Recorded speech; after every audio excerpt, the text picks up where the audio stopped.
Kailangan mo magtipid. Tigil mo na yung kakakape mo. Alam mo ba na isang Starbucks coffee ay around 200 pesos? Kung nakaka-20 ka sa isang buwan, that's 4,000 pesos. In 1 year, that's around 48,000 pesos. Naka 48,000 matitipid mo. Ops. Hindi ganyan yung pag-usapan natin ngayon, ha? Kung masaya ka sa pagkakape mo or sa pagbili mo ng mga labubu mo, support kita dyan. Okay naman din magtipid, pero ang pag-usapin natin ngayon is paano ba ma-doble or ma-5 times or ma-10x yung income mo without sacrificing the things you want. So ito, ang 6 habits that are making you stay poor. Stay ka until the end of this video kasi ang number 5 talaga yung pinaka-breakthrough, pinaka life-changing. And I'm sure makaka-relate ka dun. So, ready ka na ba? Let's go! So before tayo mag-start, sabihin ko lang sa'yo yung ongoing sale ng The 30-Minute Trader. So kung isa kang busy professional na gusto mong ma-multiply yung savings mo by doing forex trading for only 30 minutes a day without gambling or risking your life savings, ayan, click mo lang yung link sa baba at meron dyan mga choices depende kung nasan ka na sa forex trading journey mo. Number 1 habit that is keeping you poor. Ito, procrastination. Yung lagi mong pinagmamaya or pinagbubukas, yung mga kailangan mong gawin ngayon para mas mapaganda yung future mo. Sabi nga nila, whenever you procrastinate, nangungutang ka sa future self mo.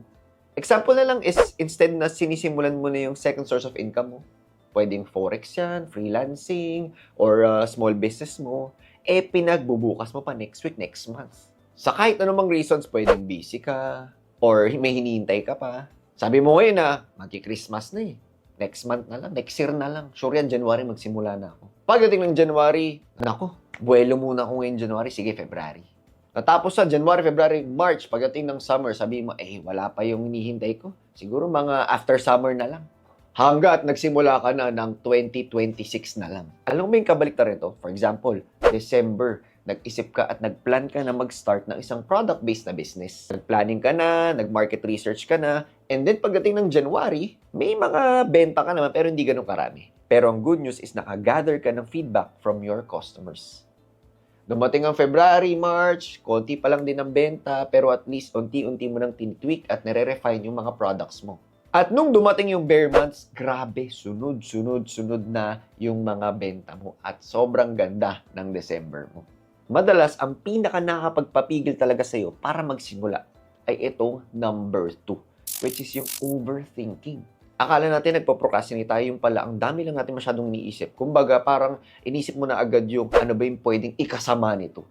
Well, wala namang problema doon kasi syempre i-anticipate mo yung mga pwedeng hindi maganda na mangyayari. Pero what if isipin mo naman kung ano yung mga pwedeng magandang mangyari? What if sobrang ganda, sobrang lupit, and sobrang grabe na hindi mo na-expect yung mangyari?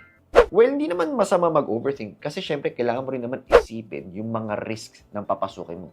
Kasi baka malugi ka sa business or baka masunugan ka sa forex trading. Ang pinaka nagiging problema nito is sa kakaisip mo, hindi ka na nakapagsimula. Hindi mo na nagawa yung mga kailangan mong gawin. Ang tawag dyan is analysis paralysis. Minsan, problema to ng mga sobrang matalino. Katulad nga ng sabi ko kanina, lahat na naisip nila bago pa magsimula. Pero don't worry kasi very normal talaga to. Actually, ganito ako dati. Sa totoo lang, minsan ganito pa rin ako. Meron akong dalawang ginagawa kapag nag-overthink ako. Number 1, kapag sa tingin ko sobra-sobra na yung pag-isip ko, sinasabi ko na lang, act, don't think.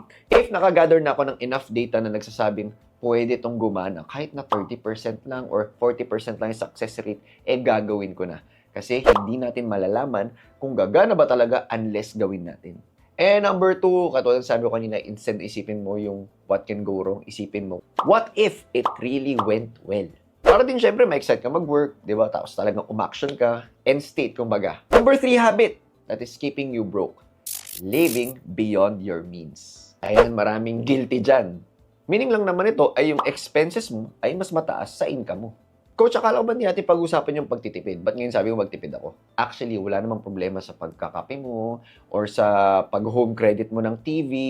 Huwag ka lang magkabaon-baon sa utang. Mahirap yung bibili ka ng bibili pero hindi mo naman pala afford.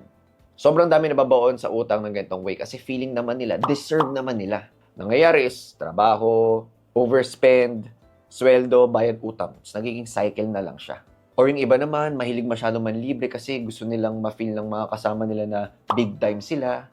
Isa pang tawag dyan ay yung instant gratification.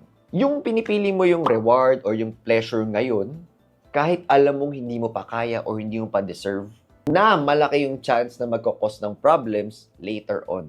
Meron akong kakilala na nag-start siya ng business kasi sabi niya sobrang sure daw siya na gagana tong business na to. So pagka-start niya ng business, a week after nag-launch siya, bumili siya ng Ford Raptor. Sabi niya, babayaran naman ng business ko tong Ford Raptor na to, bibili ako. Kahit pang DP lang yung meron ako. Syempre, hindi naman perfect agad yung business na talagang tuloy-tuloy agad yung income. May mga challenges pa rin. So, ang nangyari, ayun, nahatak yung Raptor. And alam mo ba, yung may mga instant gratification na mindset, sila yung madalas nagkakaroon ng mga get-rich-quick na mindset. Sila yung mga tao na malaki chance mabudol or mascam ng mga too good to be true investments. Alam mo bakit ko alam?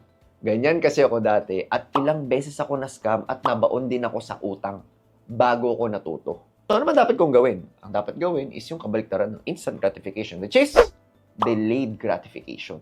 Waiting and working on a bigger and more deserving reward later, even if it means sacrificing now. And ang trait na yan ay nag-encourage ng pagsisave and pag-invest wisely.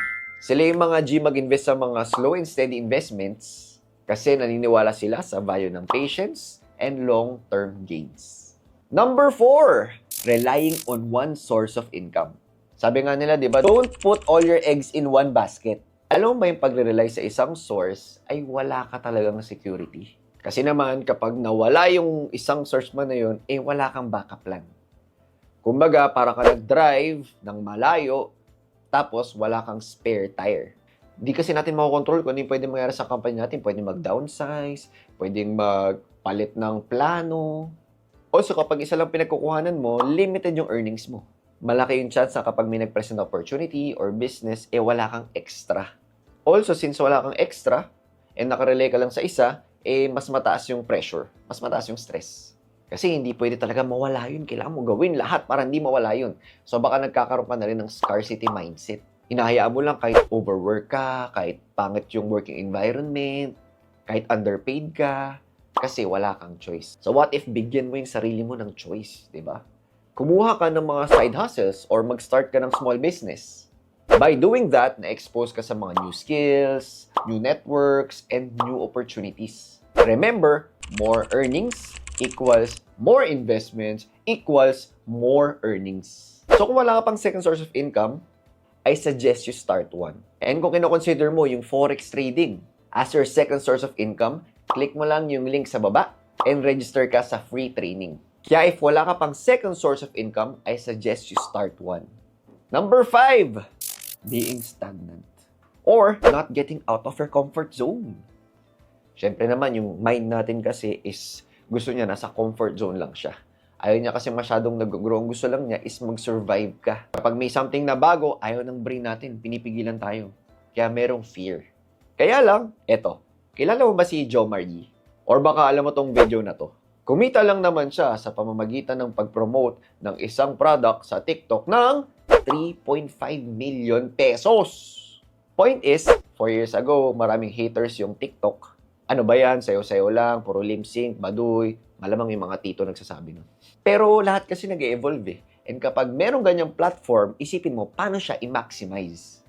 Kaya ang ginawa ni Jomar Yee, min-maximize niya yung platform na yun at hindi siya nakinig, sinasabi ng iba. So again, huwag kang maging stagnant. Maraming opportunities dyan. Try mo lang. Parang sa forex trading, ano ba yung mga first impressions mo pag narinig mo yung forex? Pang matalino lang, pang mga nerd, or scam lang yan, or sugal yan. Pero bakit parang marami namang nagpa-profit? Ayan. Kung isipin mo, simple lang naman kung paano aralin yung forex. Aralin mo yung basics, and hanap ka ng strategy na mag-fit sa'yo. Or ng mentor na mag-guide sa'yo. Then, practice lang, paulit-ulit. Pero marami pa rin sa atin pinipili maging stagnant.